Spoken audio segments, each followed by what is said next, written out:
Kenya, Kauyana Tanzania, Kauyana Consort Peleki Malawi, Kapinda Mozambique, Tikapura, Zimbabwe, Africa, South Africa, Canada, as a lady, a lady,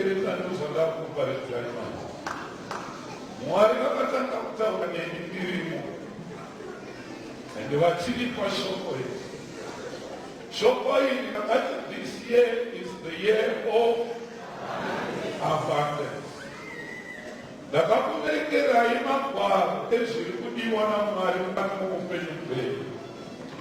And enough solo about January to Sikirana, the Jukuvere Raishin on Yuana. Abundance is there. Ili pauli pa na kwamba mwenye sio ogere nayo muti abate ziri pauli pa donc ça ne peut pas ça ne peut pas ziri pu. Our God is a God of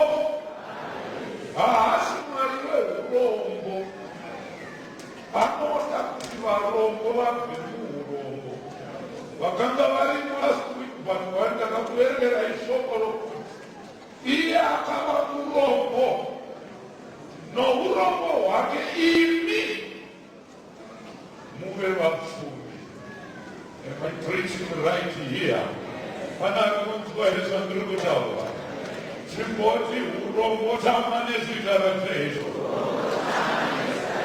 Anikude ifamu penuanu Sitaratesho. Wakana Nutinka Timara Mfanato. God will hear you and God is going to bless you. The title of my message today is Name. That is it. Name. The man is there, that is a sorry, that is a one. We can have it. Hallelujah. Jamari kanisa kusukanya stere kiloto kumani. Na kutisu magore kore aya maopa ya neti manja. Hello. Wanoti mai manja. Mwenye kore no. Musanya reka. Ibiru mo we come for artistic maruzi. Hallelujah. I am not the mind. So can ask the doctor very practical. Hallelujah. So long as the name is nothing there. Hallelujah. So Manyanga, engineer. Yeah. Hallelujah. Now, mkanaona nilipamba pamba sasa tukutakira. Zapo kutashaya. Babomba para hizi. Kana banda kanda shokoli mole marino waza. Lainira Bochapasi, no sekis. Wakamtauli raisi, no sekis azo. Mukaseka mtuoma papu, no seka motizi, shokoriera, kawachida, likiti. Wakawati mapeta, mseka monyana, weyenda mehiwa jiro. Piti katu usisana, wansi. Hallelujah. Are you with me today? Now, let me go now. John 6, verse 9. John 6, verse 9. Let me begin with the third.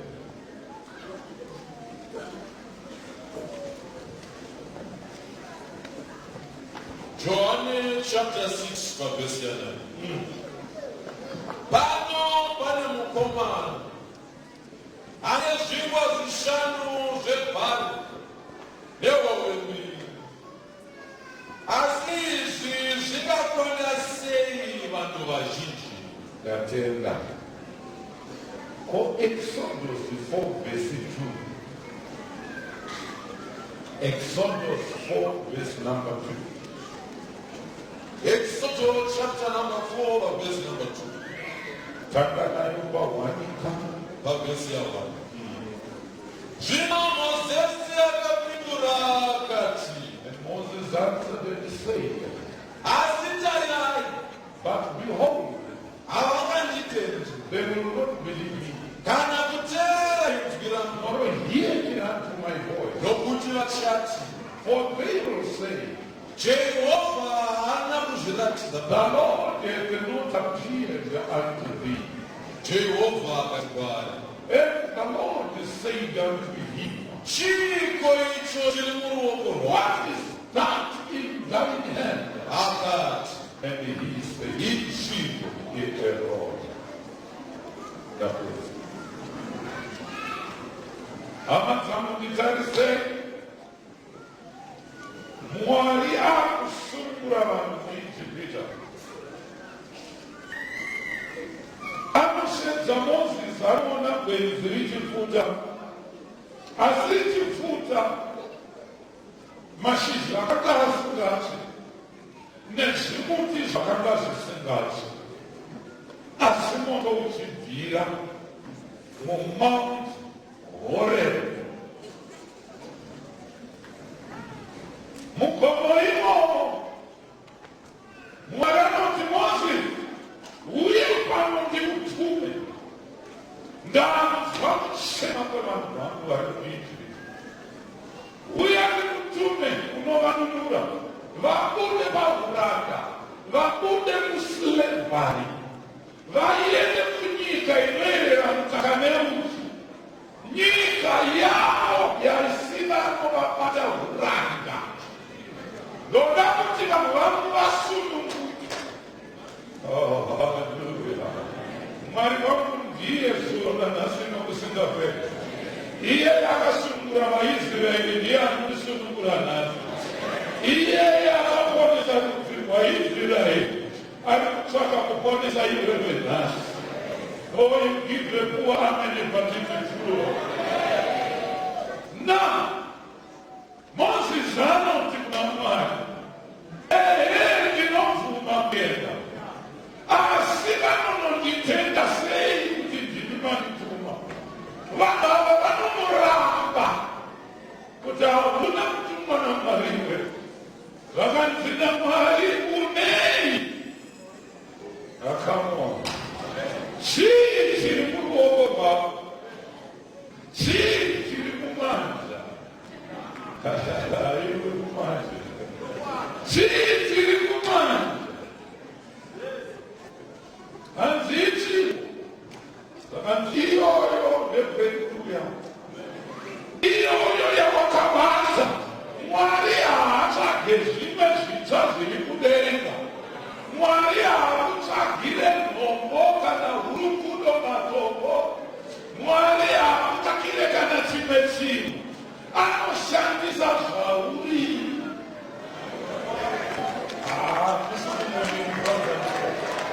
Anoshandisa. Chenjerai ndinapopita muchipigwa zviri. Ndichafamba nemi nhasi. Mwari anoti chii chamuinanzura chitsvimbo? Hanzikanda pasi ndokubvangana pasi yasanduka kuvanonga. Zvakanzibata ndokubva aibata yachimo zvakanzichera. Kana varamba kuenda unovaitira ndinanaenda kuratidza. Tsvimbo iyoyo haisiriyo manje yangu nhasi. Ndatindiwane introduction. Tsvimbo iyoyo ndoyakanonunura vaIsraeri. Farao aiti akaramba Mozisi akarova mvura Nile River yaita ropa akai bakaroa pasi paibuda wiza kana mosquito kana suraha kuzaranyika yose sisi bamuchirwa akamonitirizaibabari iwe timotizaiba pasokoro kuti kunei akamona zaibababi kunei anakubateresa ndikuzauraona vanosvika vakungwa tsuku mwari anoti be still and know that I am God.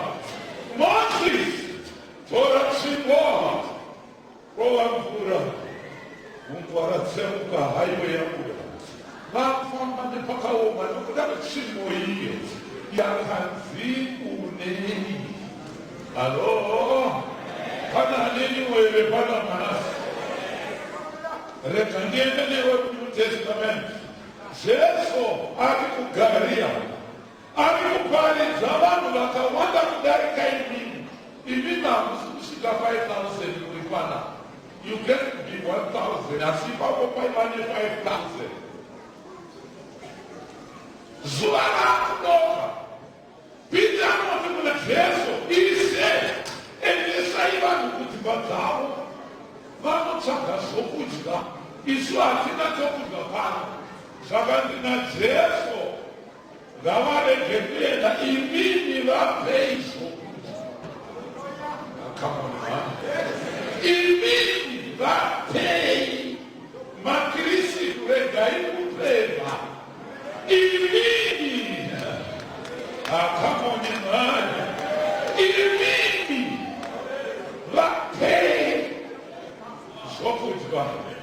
Zvakanzatina chatinacho pano hapana. Jesu anoti munei. Come on, man. Nati Jesu anoti tiri. Ino tipotaura kuti tiri pakubeni paye ni Jesu tofunga akati. Havasi kumari bakaona ni Jesu. Nokuti language yake ndiri kuiona. Anokana kukubarisa ndikutaura. Munei Peter anoti pane kakomana kanehowe mbiri nezvingwa zvishanu. Zvingwa zvokuIsraeri hazvina kuita semarofu emuno muZimbabwe. Ndecherawo misoro zvinekwana zvanzi 5 ivo unozvidya sezokukapedza nemadyiro akwayo uri 1 unopedza nevhizitatofu unorova zvisi ukapedza. Namuchidzwaizva ndiri kutaura Jesu anoti ndipei zvamina. Jesu haana kutendai kunoraura. Jesu haana kutendai kunotsvaga zviri kubva. Anoti munei. Akamuni mani kana ndikubate here yangu pana. Ndati Jesu anoti munei ndipe zvamina. Vakupita ungati ndezvake kumata kunotorera papa nopa Jesu. Jesu ndokubhatora ndokunama. He blessed. Bible rangu rinoti he blessed. Somebody say he blessed. Oh my God, he blesses. Somebody nyamuzvishoma zvikanyengetererwa zvinopana. He blessed. Apedza kuropafadza akamedura akapa vadzidzi vake 12 goverai vanhu vadye 5,000 vakadya vakaguta. Zvakanzi nongerai zvasara kukasara 12 baskets swanda 12 dzizere. Sei kwakasara 12 swanda? Nokuti vadzidzi vaivavo ondova nezvakazvepatafura.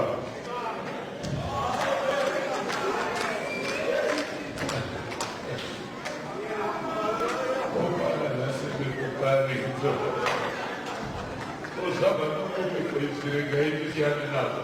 Somoti kunogerinaye kumini. Ana kuti vasasanga kudovera. Now, this year of abundance, hakuna zitakona kupambelwa. Yesu alikufunza kuti. Shall we not? I want to bless you as you may. Don't find my name. Regai kutusere mashure mchana. All the testameni kumasimamo. And just talk to masimamo ili 2 Kings 4 verse 2. 2 Kings 4 verse number 2. What was that? Yes. Elisha akatwala. Elisha said unto him, Ndingakubatsira niko. what shall I do for thee? Tell me. Uneiko mama.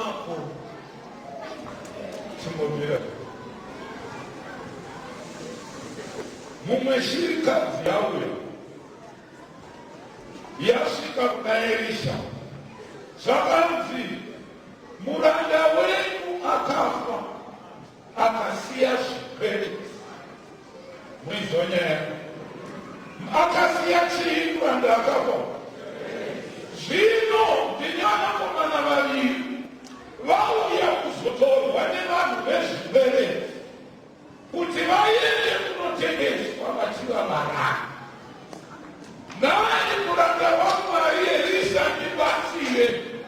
Elisha ndamara kutaura kuti ndingakubatsire neiko.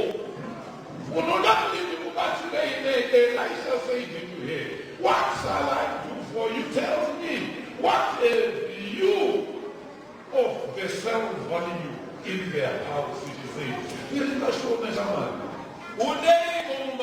Uneiko mako. Iye akati.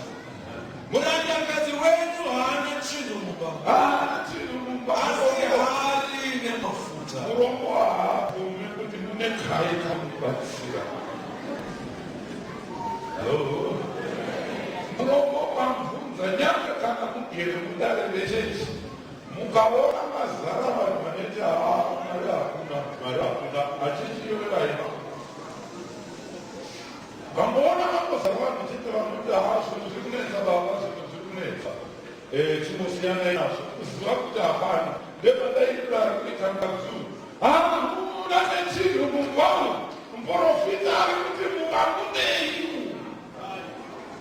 ina ndine tokubatsira mani asi toda kubatsira through zvauinazvo akamone mari toda kukubatsira through Mwari achituma Moses haana kumuti chete akati unei. Jesu achipa vanhu chingwa haana kuti ndinokutsvagirai chikafu akati unei. Akamoni mani pana rekunzwere nyaya yangu nhasi panapa. Jesu zhinji dzose be very careful. Nokudadikirwa masaramusi nematsotsi ari murodho vachikuitirai hamurakatsaka. Oh, haleluya, haleluya. Ndinganchitaura nemwanakomana wangu anogara kumakomo ndichiseka nevamwe vanga vari kumota ndakati honai uyo akangasowera kapa iye akati aika ndinoo ndakambovhura kakusowera hazvitani. Hallelujah. Hallelujah. When I look close to the that is all good and angels saw me focus away. You said they are making my talk what you do anyway you are. Just ask the soul people are there for a bit of the soul. I don't know the swap what I do so we got. Mukazu.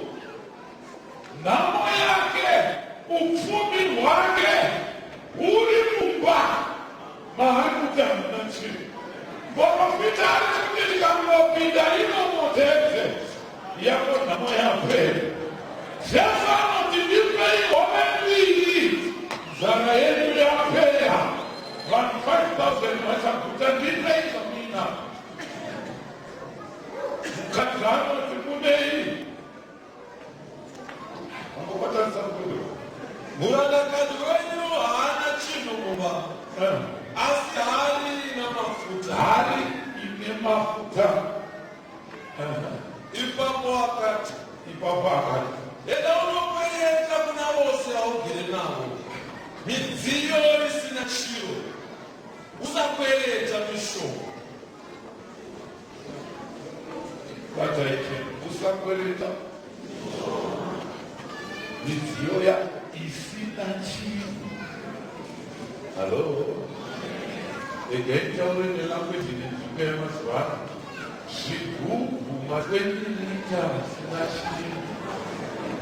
Hello? The Torah today. The Torah is Shigubu.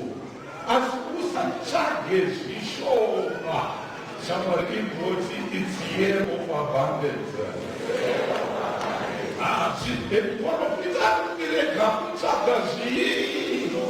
Samani, watakata mwana maru wa kusikwezi shoma. Nduzi zaurazo. Lati watakata mwana maru wa kusikwezi. Kusikwezi shoma. Ama, dekwezi shinji. Toro miruneti ndirurewa. Nakatama kusishinji. Sakansi kana wakona mizioi. Pinda mwana wako, iwene mwana wako, vale do. Veri kama, Jina umpinde. Iwe nana wako. ne mwana wako tuwako mwana wako. Ufike uko. Muvale do. Udire mumudzio iyo yose. Utore mafutari mwana. Udire mumudzio Yesu. Uchigadzika yose yazara kuru. Yesu inenge yazara uchigadzika uko. Unoziwa pakunika chimake ingi futi. Kutelela zviku. Tauwa nomuprofiti kuti mafutari mwana. Wonzidira mutwendirita kana Lazaro oiso. Iwo wazvipereka midziyo yakabata futi. Hari yakuinganire yakawanda kusvika futi. Ndopaakatanga kudira. Iri kudzivirika mwana. Naizvozvo akabva paari. Akapfiga vamukova. Akapinga mukova. Iye navana vake vari kumwe. Nevaviri. Ivo vakamusvitsa midziyo. Akadira. Vana ndovaisvitsa midziyo kuna amai amai vachiriishirika zvichidii. Haana kubatisa mwana ndezvake. Verika manyo. Midziyo yakati yazara. Midziyo yakati yazara. Akati kumwanakomana wake. Ndipezve mumwe mudziyo. Handipe mimwe midziyo mani. Iye akati kwaari. Ii mwana akati kwavari. Hapachina mumwe mudziyo. Hapasisina. Mafuta akagumawo.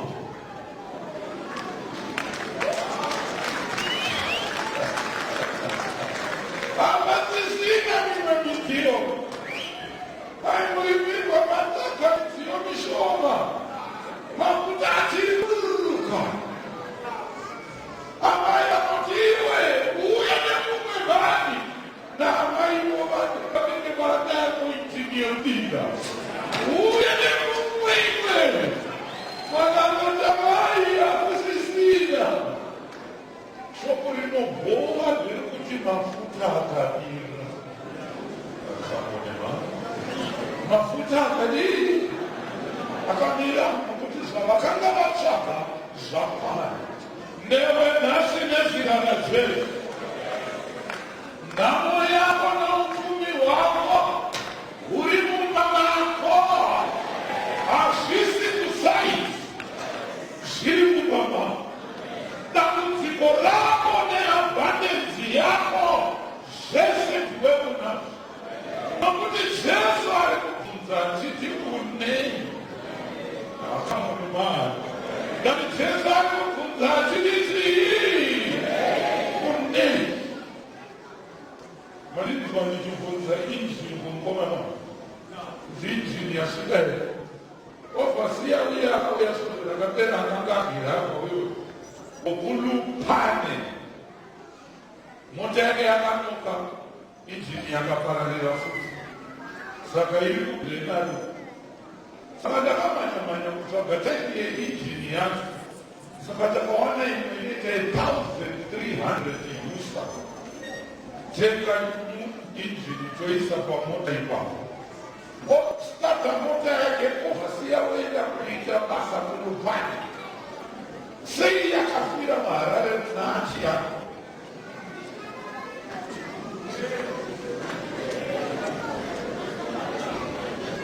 Hello? Ili ndokumanya wache vima kuziwa kupane jira ni mengi. Sagari kutunisuru akatiri pada injiri kaya. Sakanda kumanya kunichawa. Ukani kupate chipanzani, ukani zireisha distaiti. Mukani kupate chitaka kai macheti. Hakusi kubaka nesaka murese. Maria munondipa ngizwe. Inotsaka kuneva rombo. Vasina church. Don't see how Bakira is. I'm a man of Mubata Sanduko. Mubata Sanduko. She don't have no only over the America, please. I'm going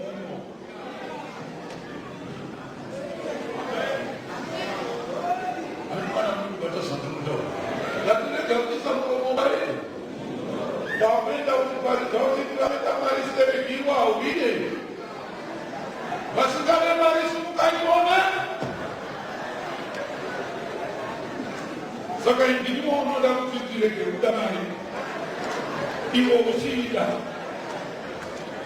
hata udamina pepe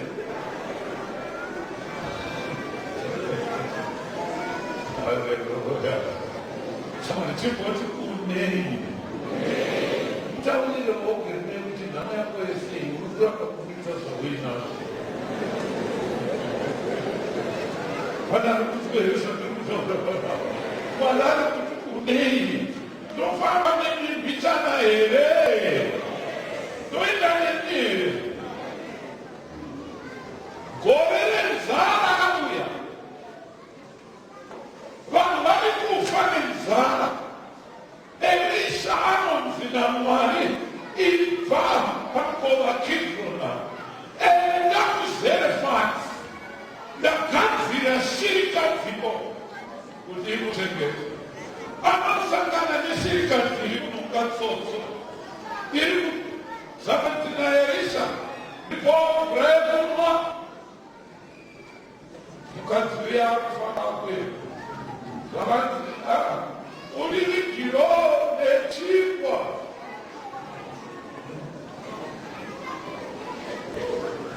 Ulili kilo de Mukatsuye pakaje amujera brahmi ramanda sana nokoro. Zabati kuno amaje kurakati jisuko. Yechikwai. Ubaba unda. Vamos lá to fulano. To shomanana. Not to futa to shomanana. Kuti ilime mwana kwa mwana wangu tibigeti betife.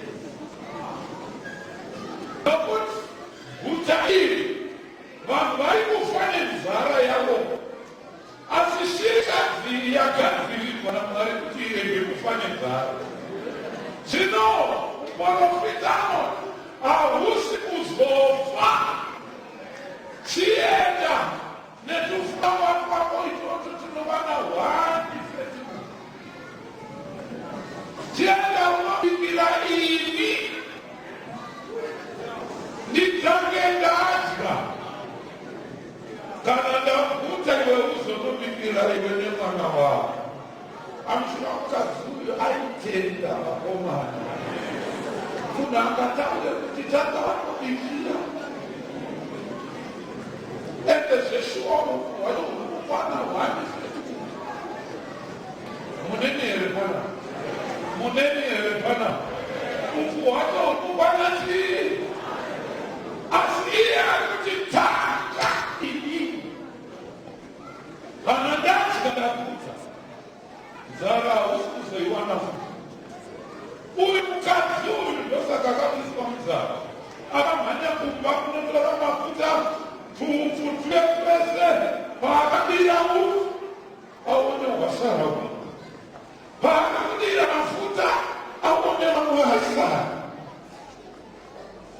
nanati chita kupeza seseka kuti ndinombopwawo vati vaapita zvimwe zvadizvo uyo paari unopigwa kudya kuti akadziuye kunosvika omimi kuitira iye nemwana wake aone ufuyo hwimo hausi kupera.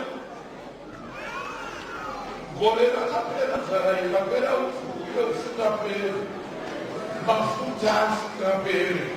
Patricia dai ameni. Kana rupaderesa ndikutaura pana. Iwaya mavhangeri haaparidzwa kuvanhu vatema nokuda kwokuti vanonyima.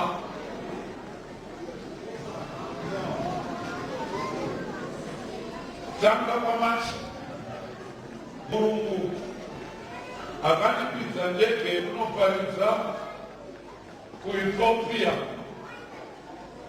Ndakwira motikari kudzoka akati ndiri kuuya Zimbabwe ndikuda kuzoona chechi yako. Ndazwa vanhu vese vanga vachikunyeya vachiti murume uyu wokuIjipita. Akati ndoda adhiresi yako, akandipa adhiresi yako ndikamupa yangu. Saka ndiri kukukoka kuIjipita nokuti sangano redu riri kukura rechiKristu, nokuti Ijipiti ndevamamuslim. Saka vakatanga chiKristu ndovaya vanozwa kuti vapisirwa maKristu muchechi nemamuslim, nokuti mamuslim havari kuona chiKristu chichikura. Saka ndinamowapa ivachitu Ijipiti ndoda kuzoenda newe kuTunisia. Takatanga rimwe sangano riri kukura.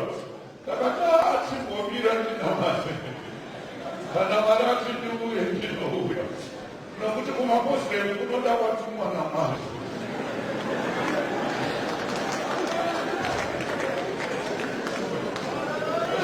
Ndiregererei takataura kudaro, asi wokusiyera Leona akati takati ndinouya nokuCote d'Ivoire.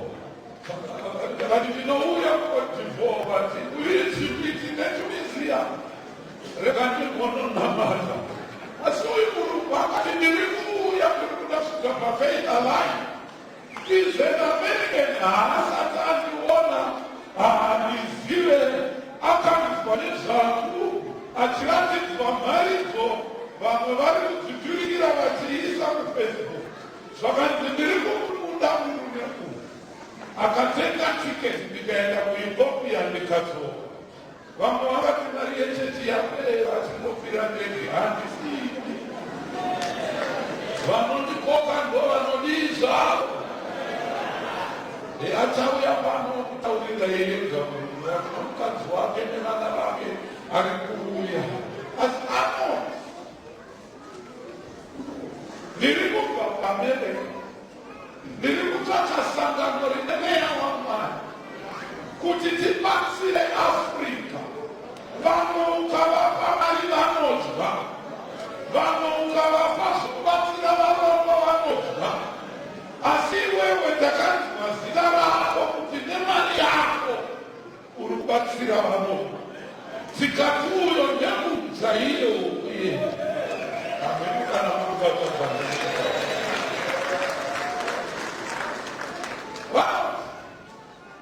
Kune varungu vari paAmerika vari kutsvaka varombo kuti vavape, nokuti kuti tiropafadzwe nevana vedu varege kuva ma-street kids, tofanirwa kupa zvatinazvo.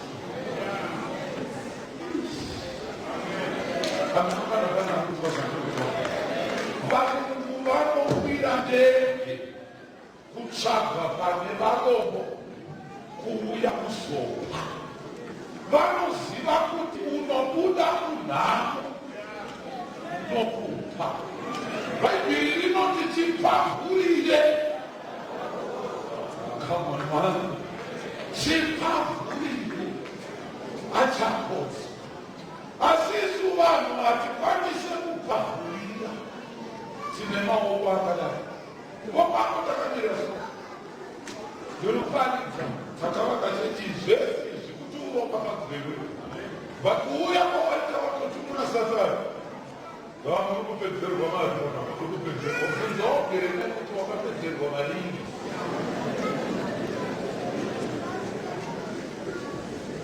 Haleluya.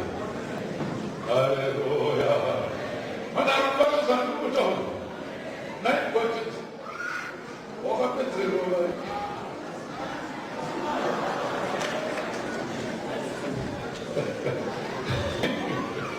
Haleluya. Haleluya. But unaona Mungu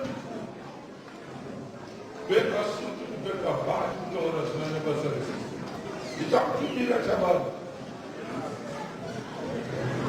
Chaktaura watu Mungu na kadri. Haleluya. Haleluya.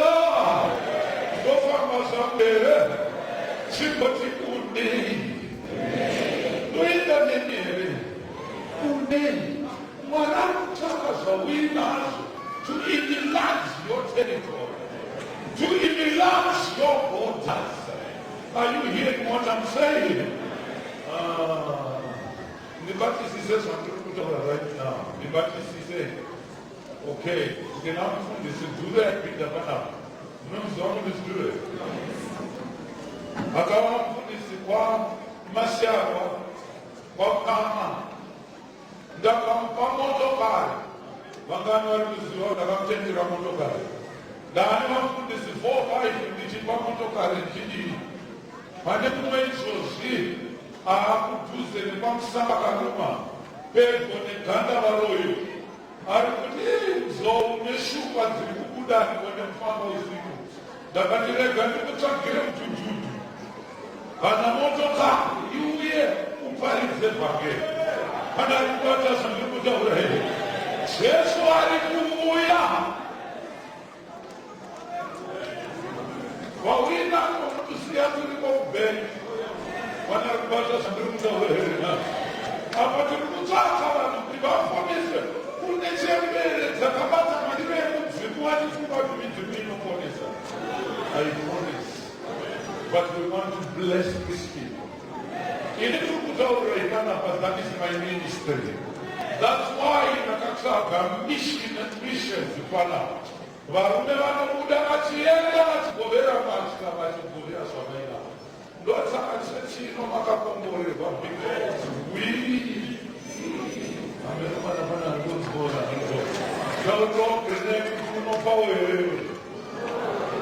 Rumona zvakaita maoko bai. Vashoma vanozvionesa. Izvi kudai so. Muri kuzvionesa zvakaita. Nokuti isu pataikura ndaiva naambuya vangu vaidza vatuwanzira. Muzukuru wavo Nero aitanga kumirwa usaigogovera. Saka amatuwanzira vakazobata chitototo. Ndokumubatisa mwana. Ndokumupfumbatidza chitototo. Ndokubva vanzi murikuitirei kudai. Chitototo pachiguma chinodai. Saka ndiri kuitira kuti paanokumirwa upfu kana shuga arege adai anyine uzoogere nemutakutotiswa chitototo.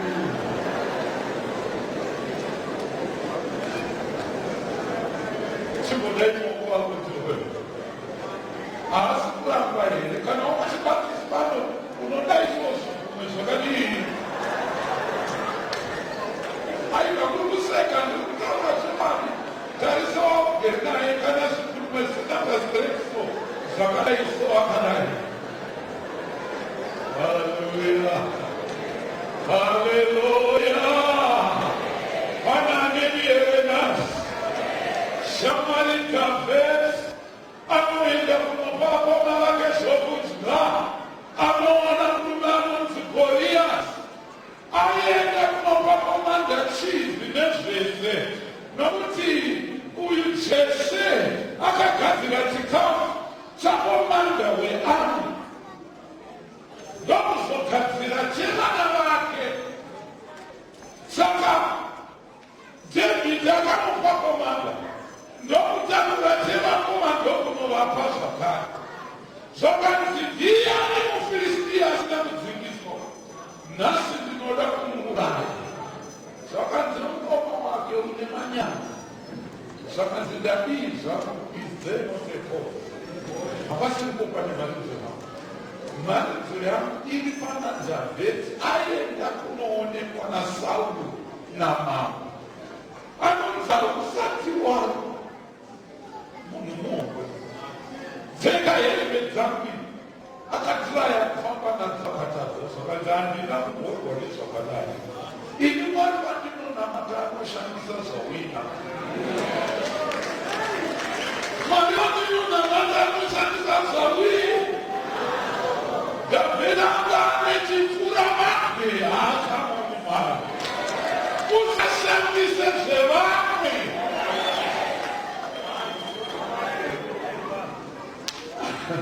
mwari anoshandisa zvawina ndiri kutaurira mumwe munhu vepanapanazi akashandisa chipfura mambe zvakanzi uri kuuya kwandiri nomunondo uri kuuya kwandiri nomunharo ini ndiri kuuya kwauri nezita raJehovha wauri kushora nhasi achakuisa muruoko rwako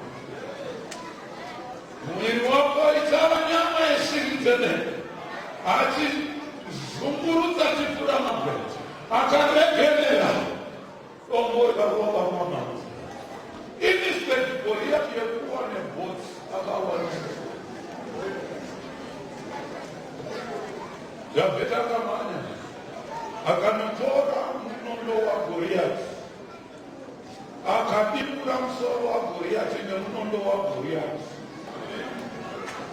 akauraiwa nemunondo wake vanobata zvandiri kutaura Davhidhi akaranga munondo waSauro akaranga unifomu yaSauro mwari wangu anoshandisa zvauinazvo Mozisi akashandisirwa tsvimbo yake shirikadzi iyeye uda kutengeserwa vana ikashandisirwa mafuta ayo kundwa shirikadzi yeZerefati ikashandisirwa mafuta ayo neukuhwayo iwewe uri kufamba nemaraini uchitumira wakazvitora kunasi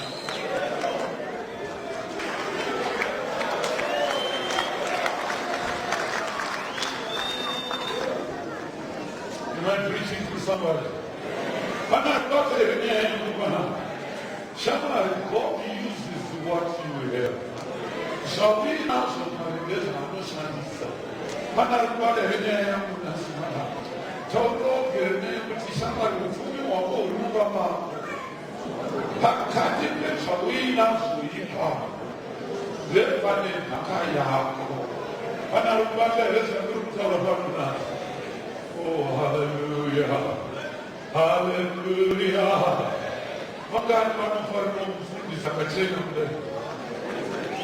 Bwana. Tuwa kwa nusu ya ndabele. Anapenda Mungu mzimai. Mzimai wa Mungu.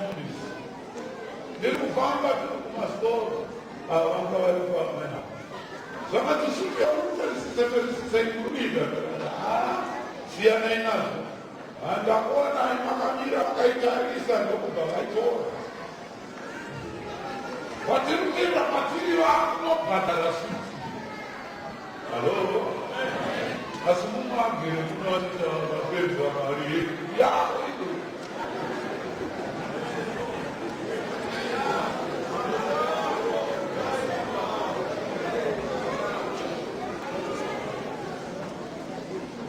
Supposing that's the good.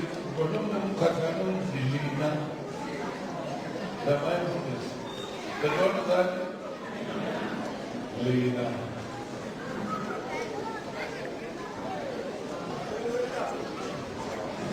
Did you follow down? Follow. The one who put the salam. No, because I learned that they told us. You want to do you want to get the promoter Lina.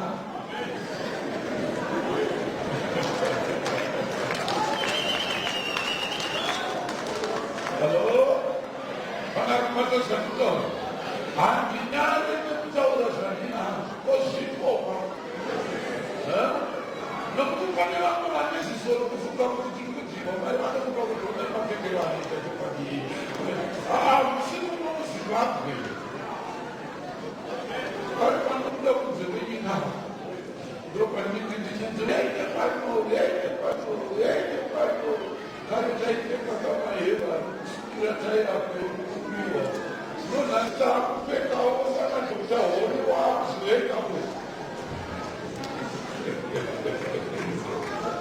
Aleluia. Sabe, chama de mulher, não se diz a sua vida. Am I talking to somebody here? Somebody, kuna marite furai. Ungato ke ni kutawira hizo so. I've got 10 more witnesses in the Bible. God using what you have. Mwarati sanza sawina. Hakuna shinoba kusai. Mwarati sanza sawina. Ende mwanangu vira ni sawina. Bofanu ni mama mboga nyatu na matatari. Mwanangu. Mwanangu saduri. Ukadai kwa mwili. Ukadai kwa mwili. Ukadai kwa ijazei. Wakudiria. Zapota ndatetelea. I can go and go because the corner of the sun. Rada usama hai. Gideon anachukunda Midian. Can I go with you to Gideon? Gideon! Anakombeleza wa Midian. Mwale anatibanu wawili au wakawanda. Vayeleze kutesti kutibanu chikazo kireitwa. Wasana 10,000. Sasa wakawandisa vayeleze kutesta kwa mvura. Vanoma vakarara nekuti vakatika muromo mvura vaendese kuruboshwe vanokasha mvura semva vaendese kurudyi vakakasha mvura vakaita 300 vamwe vese vakarara nedumbu zvakati vese varara nedumbu zvakati 300 handidi kuti ukunde vaMidhiani nevanhu vakawanda unozoenda uchizvikudza kuti isimba rei. Enda nevashoma vakukunda havana kutsvaga chii zvakanzi ngashaya chii. Vane godo rego regai nditoreri somudende kana kuti epita hari zvakandenda ine hari dzenyu dzavina torai hari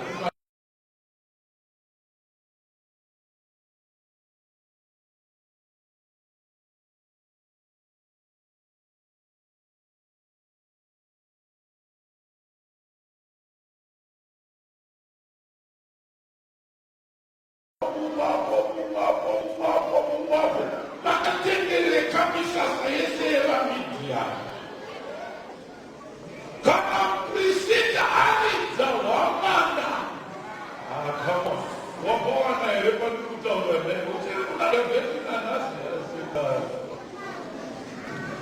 Kuna judges. Uvasitisi vijenga mbele. Matongi. Sitane.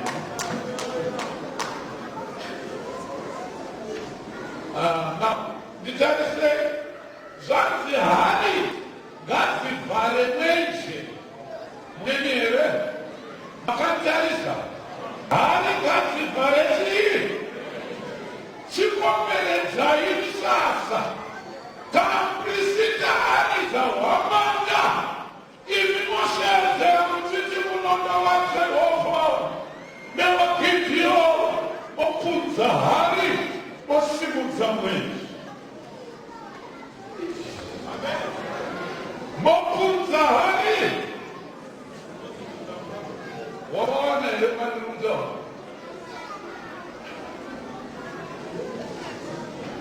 Enda kubeza matunundo hivyo. Ne wa Jehovah.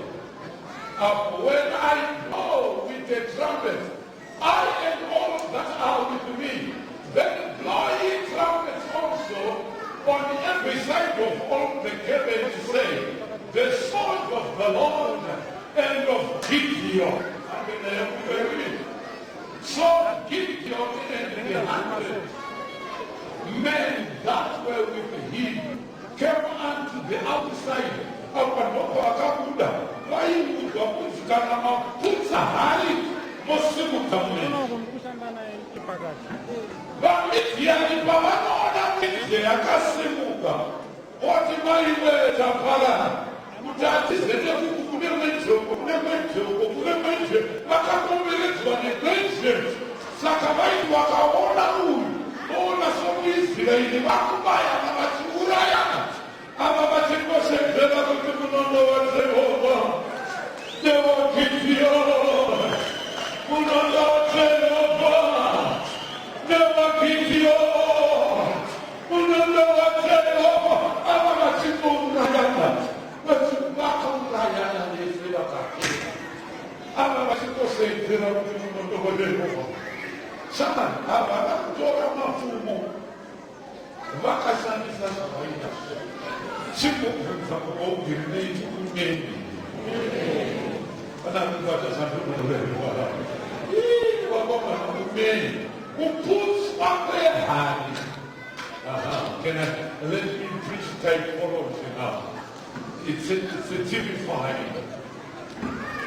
Kuputswa kwehari kurevakuti iwe rega kukudzwa zvininipize parara chiedza chamwari chirize regai kuenda muchizvisimudzirai simudzirai chiedza chaJehovha kana rikubatsirisa nokutaura panapa harigadzimutswe chiedza chaJehovha chisimudzwe kana chasimuka hondo dzose munodzikura asi pamunozvisimudzira inini hondo hamudzikuri ngati hondo hamudzikuri asi mukasimudzira Jehovha hondo munodzikura. Oh, haleluya haleluya. Ndapedza kuparidza nanga ndakuda kuenda pamusikana uye slave girl akava atapwa kuSiria akaona nana nemaperembudzi akashandisa izwi rake akati dai uri kunyika kwedu mambo wangu vangadai vakapora malai dai kuri kwaIsraeri namanaporo kasikana kakashandisa voice kanga kasina chinhu kakashandisa izwi rake akaponesa mambo akaponesa mhuri yake. Ndirikuti kudiko nhasi ndirikuti shamwari shandisa zvaunazvo. Pane mumwe mukadzi ainzi Tabitha Dorcas wokuJopa paakafa chirikadzi dzese nevanhu vakaungana vakati hembe yakabva kuna Dorcas ichi chakabva paari ichi chakadai ichi akanamata Dorcas akakufa aishandisa tsono yake kunzoge rinaitumunei ndapedza kuparidza. Amen. Mwari namudzidza akamuti amen chingire ruoko rwako. Jesu anokuvadzidzi vanhu vafa nenzara vamunei. Elisha kuti mushirikadzi unoda kuti ndikuitirei unei mumba unei zvino iwe ngosara wega unofunga kuti Mwari achashandisa dzimwe nzira dzokuponesa. Hello, this year is the year of abundance. I say this year is the year of abundance. Hallelujah, hallelujah, hallelujah. This year is the year of abundance. And your miracle is in your house. Your miracle is in your hands. Amen. Amen. Amen. Takaenda kurume tukanoa 6 churches mangoro pano. Kurume patakapedza kuvakaimba kurume seta. Ndisati ndazovakaimba mpinda. Mwari akati wanoropafadza wakatendeka pasvishoma ndichakutenda kana zhizhinji. Handina kunzwisisa kuti Mwari vari kuti kudini. Ndakaenda kuSouth Africa ndichinoparidza muchechi yemagumo. Ndiri kuparidza mwana akaita mashura. Mbunu aina muwheelchair akasimuka akadonhera pasi. Ndikamunamatira akaita zvakanaka. Ndikapedza kuparidza ndikadzokera kuti ndakamunogara. manheru avo yakuzosangana nezodhivaneni nebhuru riye raburuka muwheelchair riri kufamba. And pastor, 4 years I've been sitting in the wheelchair. Today I walked to pastor. I have my God. Mama said, after 2 weeks, for the ticket, we have been to say, we sit down,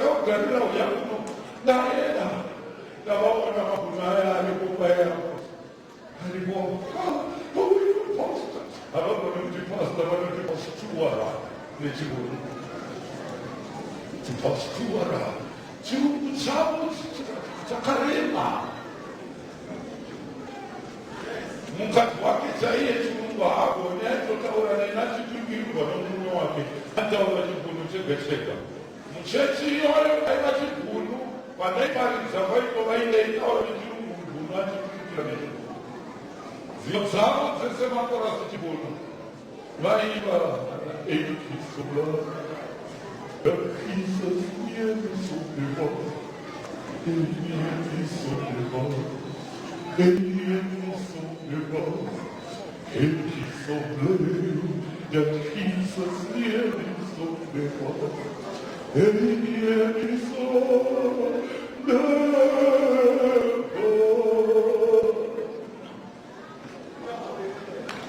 ndakatochitepa kuti ndizochigona nekuti chiri pafoni chitirapa uchitiimba ndosaka ndakuchigona. Saka ndikasangana navo kona kuchiimba vanobva vafara ndakazokera sama zvinoitwa naMwari ngati zvinoitwa nani ndatora zviri mumvama ndavaka chechi kugururi ndavaka apo Mwari uye ndiye akasimudza uyo ari muwheelchair inani nesimba rokuponesa Mwari ndadzoka vaungana nevana vake vana vakuaustralia vamakuholland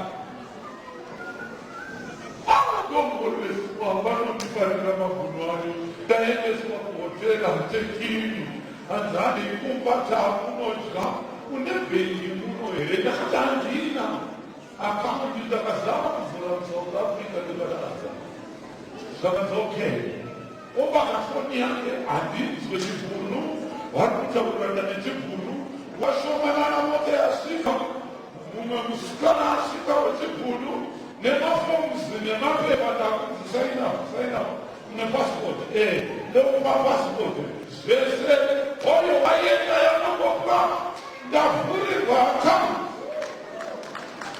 neNedbank South Africa ini vaiotisa bheki matandina akaunti yavo zvakanzi okay let's go ndokubataenda kubhekiriye ndakaiswa mafingerprints ndapigwa visa kadi rakudini ndione bheki South Africa kufaraiko ndaisamu takuenda tanosvika pane dzimba zvakanzi tichinamata adzimai mangu vakaratidzwa naMwari kuti tikupei dzimba mbiri idzi dzive dzedu.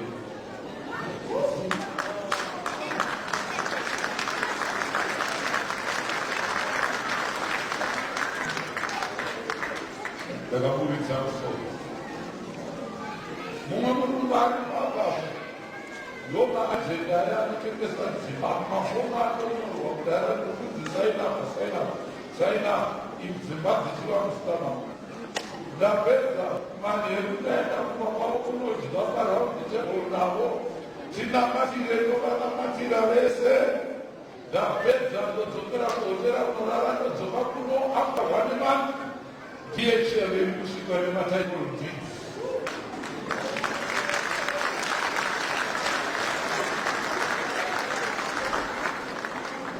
Now, pandaiva akadzimba dzokugurure vamwe vachiri kuparadza Mwari uri kuita sei but Mwari uri akashandisa zvokunyaya hanzi vanonodya umu vanenge vachiisa Mwari kune mabhunu ipapo ndakupinda kuratidzwa dzimba mapunari kutaurana nechiguru kuti tiri kuda kuona ipamuamba zvedu muri muno vari kuda kuona dzimba dzedu ndichiratidzwa mabhedrumu zvese ndakuda dzimba dzakanaka ndakuda ndakwe ndakazvezvevakuidaikuva kuti kune imwe nyika zvinowakuda kuguma tekurudzi ukamanemba ndakuzopanda pano zvandikupadzira izvi zvokuti unei kana muchida kuropafadzwa naMwari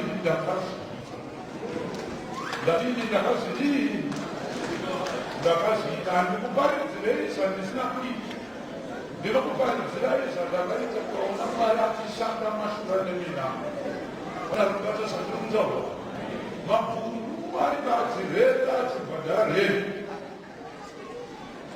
vasingakonzi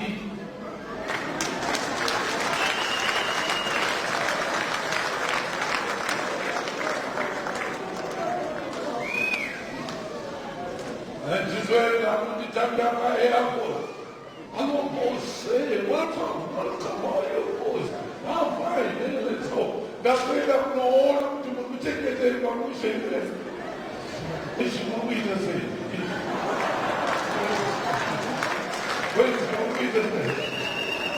pamba panogara pakadai kushaya mucheka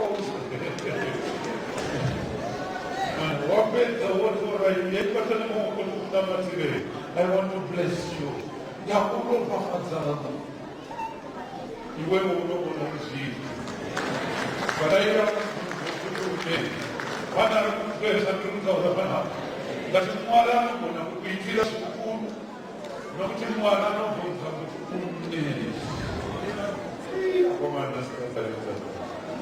iwe zembe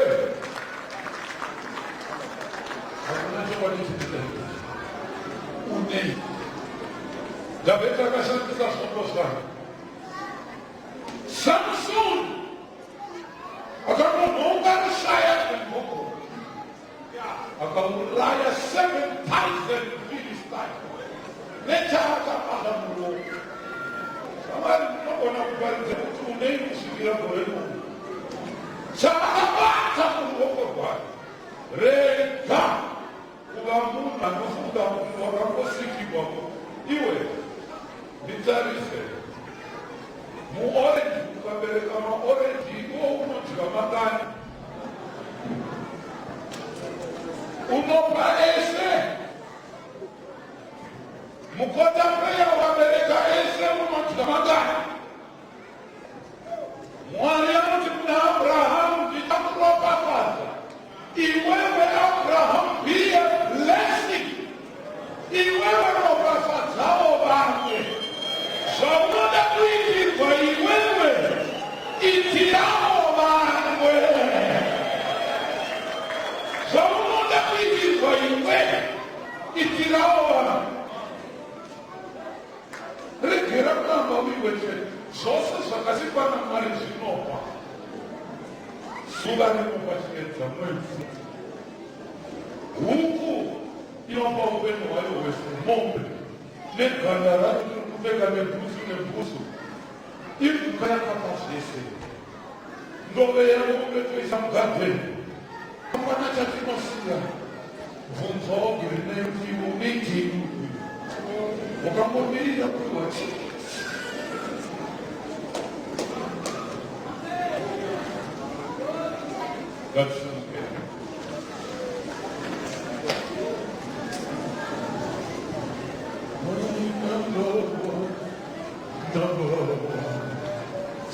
Jesus.